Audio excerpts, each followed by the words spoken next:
Querido escucha, muchas gracias por estar aquí. No te olvides de dejar tu like y compartir. Espero que te guste la siguiente narración. El que se enterró, por Miguel de Unamuno. Era extraordinario el cambio de carácter que sufrió mi amigo. El oficial, dicharachero y descuidado, habíase convertido en un hombre tristón, taciturno y escrupuloso. Sus momentos de abstracción eran frecuentes y durante ellos parecía como si su espíritu viajase por caminos de otro mundo. Uno de nuestros amigos, lector y descifrador asiduo de Browning, recordando la extraña composición en que éste nos habla de la vida de Lázaro después de resucitado, solía decir que el pobre Emilio había visitado la muerte. Y cuantas inquisiciones emprendimos para averiguar la causa de aquel misterioso cambio de carácter, fueron inquisiciones infructuosas. Pero tanto y tanto le apreté, y con tal insistencia cada vez, que por fin un día, dejando transparentar el esfuerzo que cuesta una resolución costosa y muy combatida, me dijo de pronto: «Bueno, vas a saber lo que me ha pasado, pero te exijo, por lo que te sea más santo, que no se lo cuentes a nadie mientras yo no vuelva a morirme». Se lo prometí con toda solemnidad y me llevó a su cuarto de estudio, donde nos encerramos. Desde antes de su cambio no había yo entrado en aquel su cuarto de estudio. No se había modificado nada, pero ahora me pareció más en consonancia con su dueño. Pensé por un momento que era su estancia más habitual y favorita la que le había cambiado de modo tan sorprendente. Su antiguo asiento, aquel ancho sillón frailero de baqueta, con sus grandes brazos, me pareció adquirir nuevo sentido. Estaba examinándolo cuando Emilio, luego de haber cerrado cuidadosamente la puerta, me dijo, señalándomelo: «Ahí sucedió la cosa». Le miré sin comprenderle. Me hizo sentar frente a él, en una silla que estaba al otro lado de su mesita de trabajo. Se arrellanó en su sillón y empezó a temblar. Yo no sabía qué hacer. 2 o 3 veces intentó empezar a hablar y otras tantas tuvo que dejarlo. Estuve a punto de rogarle que dejase su confesión, pero la curiosidad pudo en mí más que la piedad. Y he sabido que la curiosidad es una de las cosas que más hacen al hombre cruel. Se quedó un momento con la cabeza entre las manos y la vista baja. Se sacudió luego como quien adopta una súbita resolución. Me miró fijamente y con unos ojos que no le conocía antes, y empezó: «Bueno, tú no vas a creerme ni palabra de lo que te voy a contar, pero eso no importa. Contándotelo, me libertaré de un grave peso y me basta». No recuerdo qué le contesté, y prosiguió: «Hace cosa de 1 año y medio, meses antes del misterio, caí enfermo de terror. La enfermedad no se me conocía en nada, ni tenía manifestación externa alguna, pero me hacía sufrir horriblemente. Todo me infundía miedo y parecía envolverme una atmósfera de espanto. Presentía peligros vagos, sentía a todas horas la presencia invisible de la muerte, pero de la verdadera muerte, es decir, del anonadamiento. Despierto, ansiaba porque llegase la hora de acostarme a dormir, y una vez en la cama me sobrecogía la congoja de que el sueño se adueñara de mí para siempre. Era una vida insoportable, terriblemente insoportable, y no me sentía ni siquiera con resolución para suicidarme. lo cual pensaba yo entonces que sería un remedio. Llegué a temer por mi razón. ¿Y cómo no consultaste a un especialista?, le dije por decirle algo. Tenía miedo, como lo tenía de todo, y este miedo fue creciendo de tal modo que llegué a pasarme los días enteros en este cuarto y en este sillón mismo en que ahora estoy sentado, con la puerta cerrada y volviendo a cada momento la vista atrás. Estaba seguro de que aquello no podía prolongarse y de que se acercaba la catástrofe o lo que fuese. Y en efecto llegó. Aquí se detuvo un momento y pareció vacilar. No te sorprendas el que vacile, prosiguió, porque lo que vas a oír no me lo he dicho todavía ni a mí mismo. El miedo era ya una cosa que me oprimía por todas partes, que me ponía un dogal al cuello y amenazaba hacerme estallar el corazón y la cabeza. Llegó un día, el 7 de septiembre, en que me desperté en el paroxismo del terror. Sentía acorchados cuerpo y espíritu. Me preparé a morir de miedo. Me encerré como todos los días aquí. Me senté donde ahora estoy sentado y empecé a invocar a la muerte. Y es natural. Llegó. Advirtiéndome la mirada, añadió tristemente: sí, ya sé lo que piensas, pero no me importa. Y prosiguió: a la hora de estar aquí sentado, con la cabeza entre las manos y los ojos fijos en un punto vago más allá de la superficie de esta mesa, sentí que se abría la puerta y que entraba cautelosamente un hombre. No quise levantar la mirada. Oía los golpes del corazón y apenas podía respirar. El hombre se detuvo y se quedó ahí, detrás de esa silla que ocupas, de pie y sin duda mirándome. Cuando pasó un breve rato, me decidí a levantar los ojos y mirarlo. Lo que entonces pasó por mí fue indecible. No hay para expresarlo palabra alguna en el lenguaje de los hombres que no se mueren sino una sola vez.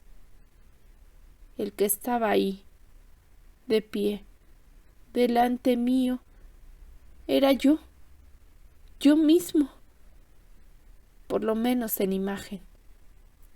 Figúrate que estás delante de un espejo. La imagen que de ti se refleja en el cristal se desprende de éste, toma cuerpo y se te viene encima. Sí, una alucinación, murmuró. De eso ya hablaremos, dijo y siguió. Pero la imagen del espejo ocupa la postura que ocupas y sigue tus movimientos, mientras que aquel, mi yo de fuera, estaba de pie, y yo, el yo de dentro de mí, estaba sentado. Por fin el otro se sentó también. Se sentó donde tú estás sentado ahora. Puso los codos sobre la mesa como tú los tienes. Se cogió la cabeza como tú la tienes. Y se quedó mirándome como me estás ahora mirando. Temblé, sin poder remediarlo al oírle esto, y él, tristemente, me dijo: no tengas también tu miedo. Soy pacífico. Y siguió. Así estuvimos un momento, mirándonos a los ojos el otro y yo. Es decir, así estuve un rato mirándome a los ojos. El terror se había transformado en otra cosa muy extraña y que no soy capaz de definir. Era el colmo de la desesperación resignada. Al poco rato Sentí que el suelo se me iba de debajo de los pies, que el sillón se me desvanecía, que el aire iba enrareciéndose. Las cosas todas que tenía a la vista, incluso mi otro yo, se iban esfumando. Y al oír al otro murmurar muy bajito y con los labios cerrados, «Emilio», sentí la muerte y me morí. Yo no sabía qué hacer al oírle esto. Me dieron tentaciones de huir, pero la curiosidad venció en mí al miedo y él continuó. Cuando al poco rato volví en mí, es decir, cuando al poco rato volví al otro, o sea, resucité, me encontré sentado ahí, donde tú te encuentras ahora sentado y donde el otro se había sentado antes, de codos en la mesa y cabeza entre las palmas contemplándome a mí mismo, que estaba donde ahora estoy. Mi conciencia, mi espíritu, había pasado del uno al otro, del cuerpo primitivo a su exacta reproducción. Y me vi, o vi mi anterior cuerpo lívido y rígido, es decir, muerto. Había asistido a mi propia muerte y se me había limpiado el alma de aquel extraño terror. Me encontraba triste, muy triste, abismáticamente triste, pero sereno y sin temor a nada. Comprendí que tenía que hacer algo. No podía quedar así y aquí el cadáver de mi pasado. Con toda tranquilidad reflexioné lo que me convenía hacer. Me levanté de esa silla y tomándome el pulso, quiero decir, tomando el pulso al otro, me convencí de que ya no vivía. Salí del cuarto, dejándolo aquí encerrado. Bajé a la huerta y con un pretexto me puse a abrir una gran zanja. Ya sabes que siempre me ha gustado hacer ejercicio en la huerta. Despaché a los criados y esperé la noche. Y cuando la noche llegó, cargué a mi cadáver a cuestas y lo enterré en la zanja. El pobre perro me miraba con ojos de terror, pero de terror humano. Era, pues, su mirada una mirada humana. Le acaricié diciéndole: «No comprendemos nada de lo que pasa, amigo, y en el fondo no es esto más misterioso que cualquier otra cosa». Me parece una reflexión demasiado filosófica para ser dirigida a un perro, le dije. ¿Y por qué?, replicó. ¿O es que crees que la filosofía humana es más profunda que la perruna? Lo que creo es que no te entendería. Ni tú tampoco. Y eso que no eres perro. Hombre, sí, yo te entiendo. Claro, y me crees loco.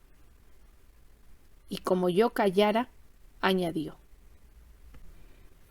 te agradezco ese silencio. Nada odio más que la hipocresía. Y en cuanto a eso de las alucinaciones, he de decirte que todo cuanto percibimos no es otra cosa, y que no son sino alucinaciones nuestras impresiones todas. La diferencia es de orden práctico. Si vas por un desierto consumiéndote de sed y de pronto oyes el murmurar del agua de una fuente y ves el agua, todo esto no pasa de una alucinación. Pero si arrimas a ella tu boca y bebes y la sed se te apaga, llamas a esta alucinación una impresión verdadera, de realidad, lo cual quiere decir que el valor de nuestras percepciones se estima por ser su efecto práctico, y por su efecto práctico, efecto que has podido observar por ti mismo, es por lo que estimo lo que aquí me sucedió y acabo de contarte. Porque tú ves bien que yo, siendo el mismo, soy Sin embargo, otro. Esto es evidente. Desde entonces, las cosas siguen siendo para mí las mismas, pero las veo con otro sentimiento. Es como si hubiese cambiado el tono, el timbre de todo. Vosotros creéis que yo soy el que ha cambiado, y a mí me parece que lo que ha cambiado es todo lo demás. Como de psicología, murmuré. De psicología y de metafísica experimental. ¿Experimental? Exclamé. Ya lo creo, pero aún falta algo. Ven conmigo. Salimos de su cuarto y me llevó a un rincón de la huerta. Empecé a temblar como un azogado. Y él, que me observó, dijo: ¿Lo ves? ¿Lo ves? También tú. Ten valor, racionalista. Me percaté entonces de que llevaba un azadón consigo. Empezó a cavar con él, mientras yo seguía clavado al suelo por un extraño sentimiento, mezcla de terror y de curiosidad. Al cabo de un rato, se descubrió la cabeza y parte de los hombros de un cadáver humano, hecho ya casi esqueleto. Me lo señaló con el dedo diciéndome: «Mírame». Yo no sabía qué hacer ni qué decir. Volvió a cubrir el hueco. Yo no me movía. «¿Pero qué te pasa, hombre?», dijo sacudiéndome el brazo. Creí despertar de una pesadilla. Lo miré con una mirada que debió de ser el colmo del espanto. «Sí», me dijo. «Ahora piensas en un crimen, es natural. ¿Pero has oído tú de alguien que haya desaparecido sin que se sepa su paradero? ¿Crees posible un crimen así, sin que se descubra al cabo? ¿Me crees criminal?». «Yo no creo nada», le contesté. «Ahora has dicho la verdad. Tú no crees en nada, y por no creer en nada no te puedes explicar cosa alguna, empezando por las más sencillas. Vosotros, los que os tenéis por cuerdos, no disponéis de más instrumentos que la lógica, y así vivís a oscuras». «Bueno», le interrumpí, «¿y todo esto qué significa?». Y salió aquello. Ya estás buscando la solución o la moraleja. Pobres locos. ¿Se os figura que el mundo es una charada o un jeroglífico cuya solución hay que hallar? No, hombre, no. Esto no tiene solución alguna. Esto no es ningún acertijo, ni se trata aquí de simbolismo alguno. Esto sucedió tal cual te lo he contado, y si no me lo quieres creer, allá tú. Después que Emilio me contó esto y hasta su muerte, volví a verle muy pocas veces, porque rehuía su presencia. Me daba miedo. Continuó con su carácter mudado, pero haciendo una vida regular y sin dar el menor motivo a que se le creyese loco.